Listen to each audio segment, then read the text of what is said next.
if you look at the whole global economy and how the system works, we have one of two choices. Yep.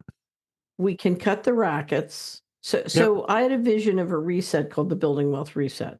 And the Okay. Building Wealth Reset cuts the rackets in a way that builds lots more wealth. Right. Okay. Because we need to make the pie bigger. But the way we make the pie bigger is to dramatically reduce the extraction of wealth by the rackets. Okay. Right. If you don't do that, then you have to depopulate. Right.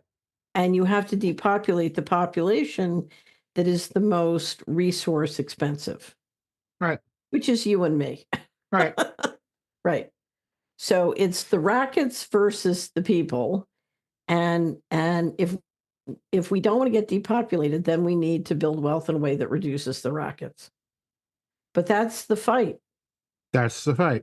And let's remember where this whole idea of maximum carrying capacity and overpopulation got started, and when it got started, and who started it.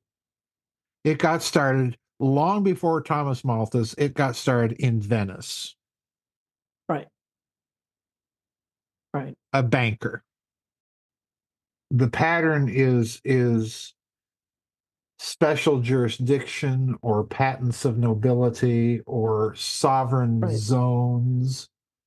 And where does this come from? Well, it comes from the Republic of Venice. That's what Venice was. That was its status within the wider territories that it governed. The city itself was its own special entity. And so look at the pattern that you set up. You've set up an extra jurisdictional entity. Right. You've set up essentially a sovereignty within a sovereignty. That gets transmitted to the next swamp up in Amsterdam. It gets transmitted across the water into what will become its own extraterritorial jurisdiction, the City of London.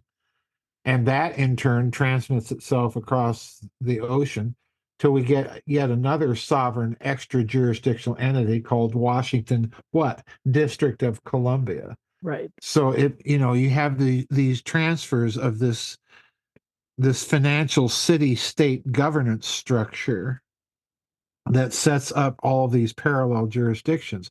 And that chart brings it out, especially because what's the Bank of International Settlements? Well, it's a sovereign jurisdiction. Guess what, folks? What's the Vatican? It's a sovereign jurisdiction. It's a sovereign jurisdiction with a bank. Right.